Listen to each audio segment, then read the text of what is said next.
all ready to go? Firstly, thank you everyone for attending today. We really appreciate it, and particularly with the short notice. I won't be giving a long speech, I'll just be very short and sweet. The Commission has been in negotiations now for over a week, and they've been extensive, and realistically, we only came to a conclusion this afternoon. So we wanted to give it to a city that needs a major football event, and that's why we've gone with Melbourne. Just kidding.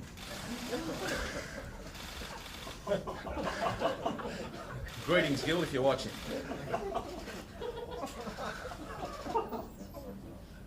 No, look, as I said, after extensive negotiations, we have made a decision which we believe is in the best interests of our fans, and that is to hold the game in Sydney this year.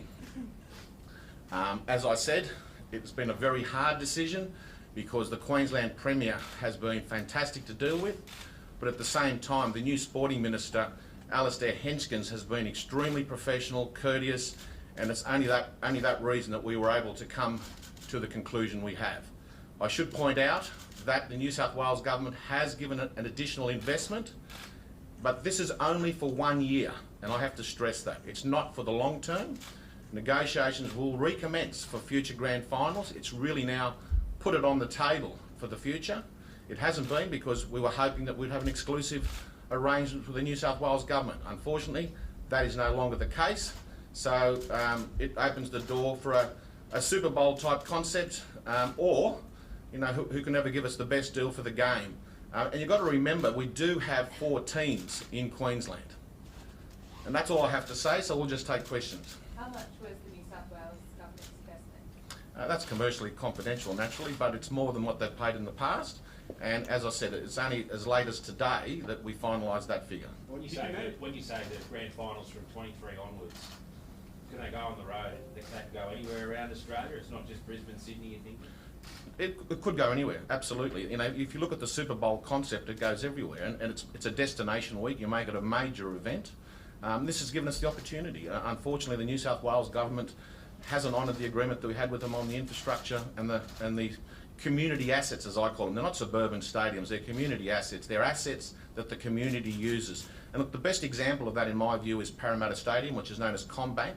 CommBank has paid for itself. Everyone has this fallacy that these are handouts. They're not handouts. They are investments into those local communities. The amount of economic stimulus that's put back into Parramatta is immense. So much so that the stadium has probably already been paid for. So anywhere where you invest, you're investing in the local community. They're not handouts. Was Queensland used as a tool to force New South Wales into a higher price? Absolutely not. No, look, Queensland and the NRL have always had an excellent relationship, and we've always dealt with them in a very professional manner.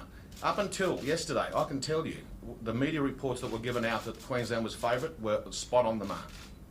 Has this series of events worked out in the NRL's favour? Now you have more of an investment from New South Wales? I think it's important to address a few things. The first one is I think everyone is a little bit tired of the uncertainty for this year, and our fans have been really loyal and patient, and we want to thank them and acknowledge them. So it was really important for us to get the grand final on sale.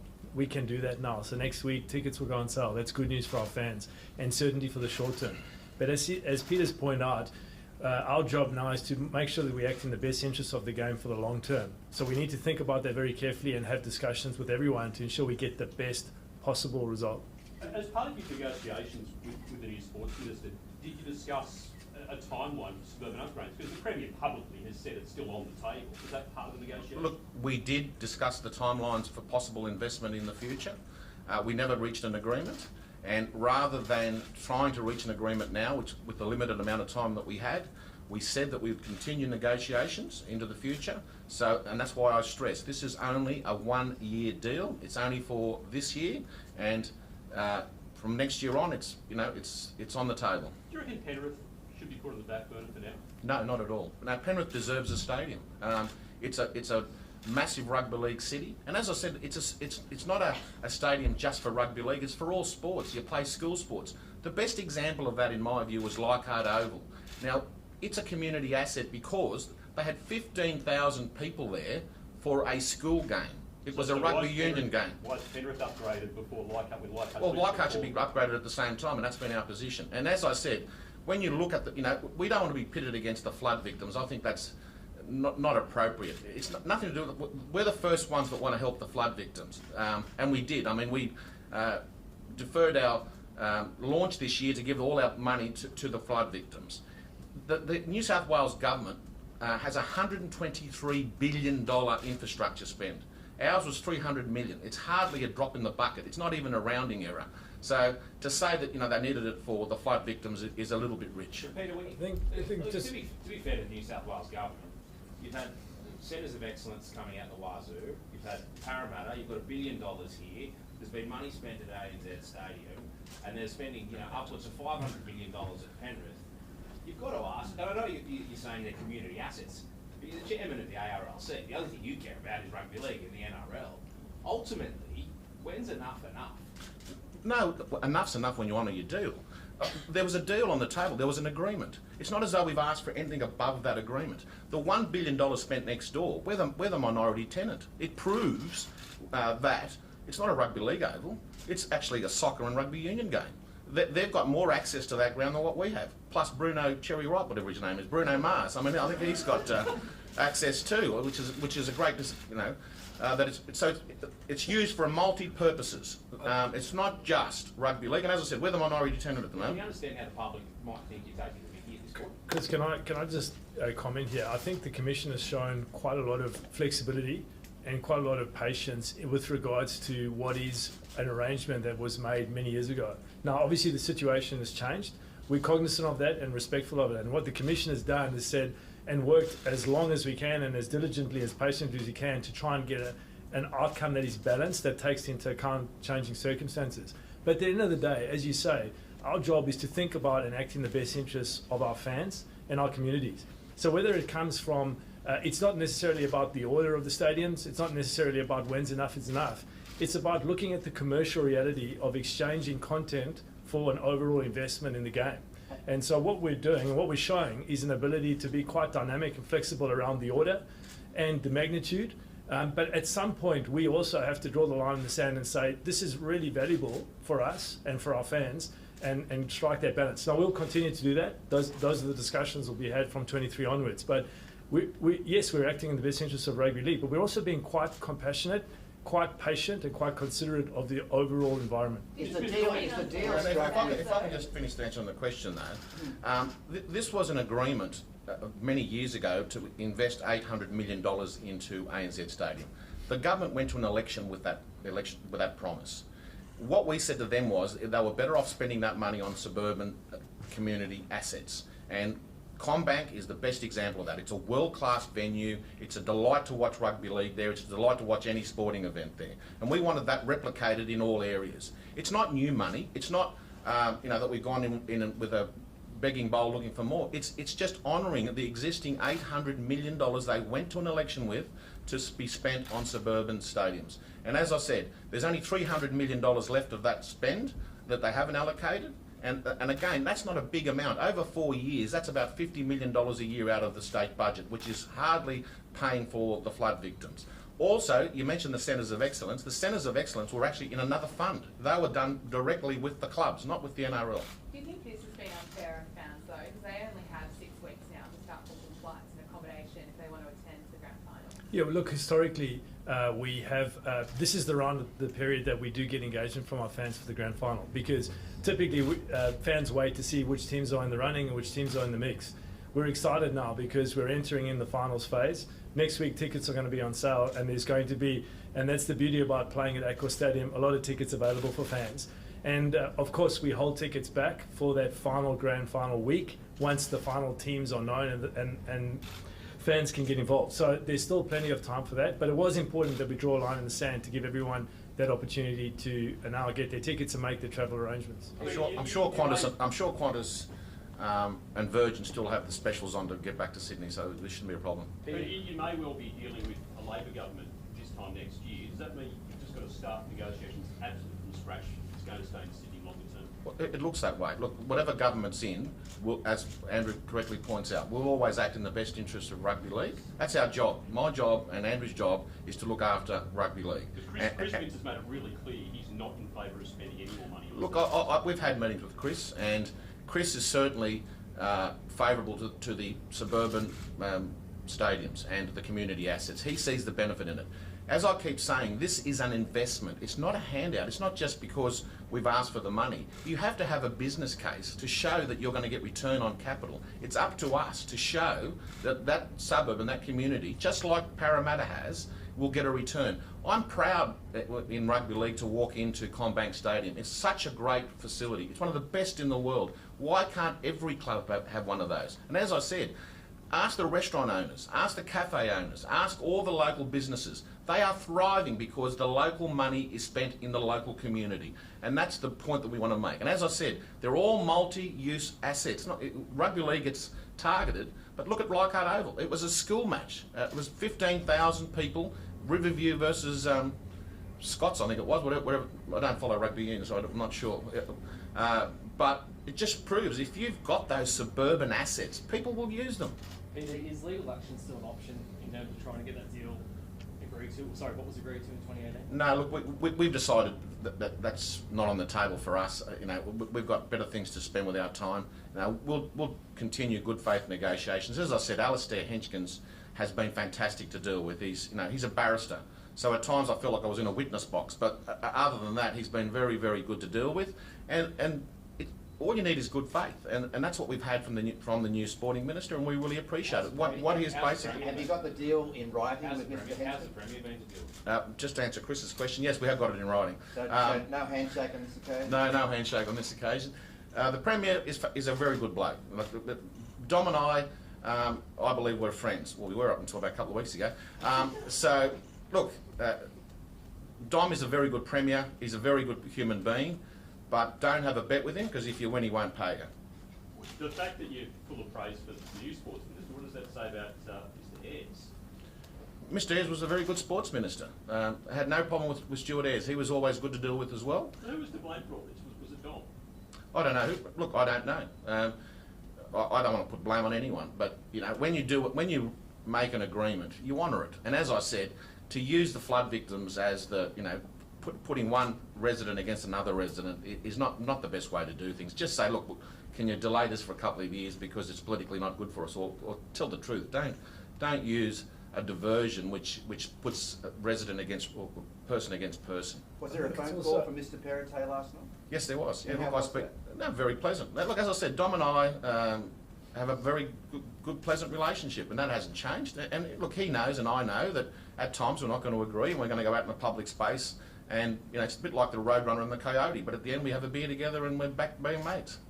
Could you see a situation where they do come to the table with 800 million and you are willing to go for a long-term 10-year deal in Sydney for the grand final, something like that happening? I think it's got to the situation now where, out of every negative there's a positive, and the positive here is, we have 4 clubs in Queensland. Every one if you're prorated, 1 in 4 years should go to Queensland, by rights. So it's given us the opportunity to look at that now. So any negotiation we do with the New South Wales government may be that they get it every 3 years and the Queensland government gets it 1 year. And that's what we're going to look at. So any investment in infrastructure, etc., we'll take that into account. But as I said, it shouldn't matter. The grand final should be separate, because these are investments in local communities. They return investment to those. We don't want anything done that doesn't have a return on capital. If you spend $100, we want to get $110 back for the government, and that's what we're doing. We're not just doing it for the sake of having a rugby league field or a multi-use field. We're doing it because we believe it's good for that local community. So can Melbourne get it, 1 every 7 Oh, years? geez, I don't think so. No. Look, possible, and look. The outgoing sports minister down there was a really pleasant guy to deal with. Unfortunately, he's retiring at the next election. But if he was there, I'm sure that we could do a deal with him. Peter, how recently was this deal done? Were you negotiating until just a few hours ago? Absolutely. As I said, and I'm quite candid that up until last night's commission meeting, if you had asked me at that particular point in time, it would have went to Queensland. That's how close it was. And if you know, we didn't have discussions with the New South Wales government late yesterday afternoon, that's probably the way it would have headed. Peter, given it hasn't gone to Queensland and you did get as close as you did, how has the Queensland government received that? Look, as I said, Premier Palaszczuk is brilliant to work with, and I rang her before we made the announcement today. All good. She understands. She understands politics. She understands, you know, what we needed to do, and she looks forward to dealing with us in the future if that potential game up there into the future happens. I think it's also important to acknowledge and point out the Queensland government played a huge role for us last year in the relocation of the competition, the hosting of the grand final on really short notice, and we've got a great relationship with them, particularly around Magic Round. And as Peter said, you know, the main thing here is we're drawing a line in the sand. In 2022, we've got certainty for our fans. We're going on sale, and options from 2023 onwards remain available to us. And I think that's really exciting for our fans across the country. Is that exciting for you, man? Like, you just open slather for the next little bit? Yeah, absolutely. It's not open slather because clearly we've made commitments and we want to work in good faith with those behind the scenes and behind closed doors. But it is exciting to think about the options available for the game. Tickets on sale from tomorrow. I might have missed it. Next week. Next week. Well, and that shows that we only had just made the decision, because you need 48 hours notice to be able to sell the tickets. So Ticketek, Accor Stadium were not aware of our decision. That they became aware of our decision at 1:30. And I didn't realise I had so many friends in the media that wanted the off-the-record which way we'd go. There was quite a few of those, but so it was, you know, it was really left right till the last minute. Yeah, I know could we take the grand final of New Zealand, given the Warriors are in the competition? I mean, this is a discussion for another day. I mean, importantly, this has been really draining for us, and I think everyone was seeking the certainty. That decision's been made. It's now up to us and to work on options for the Commission to consider. Peter, I know you won't reveal the numbers. Would it have been more commercially lucrative to take the game to Brisbane this year and keep it in Sydney? That's a hard question, Adam, because you've got to take everything into account, and when you take everything into account, it's more lucrative to have it in Sydney. Was that the case before yesterday, though? Until yesterday? No, not up until yesterday, as I said. Was more If you looked at it purely on a commercial basis, you know, we get better rental terms at Suncorp. We get better return on food and beverage because we get all the food and beverage.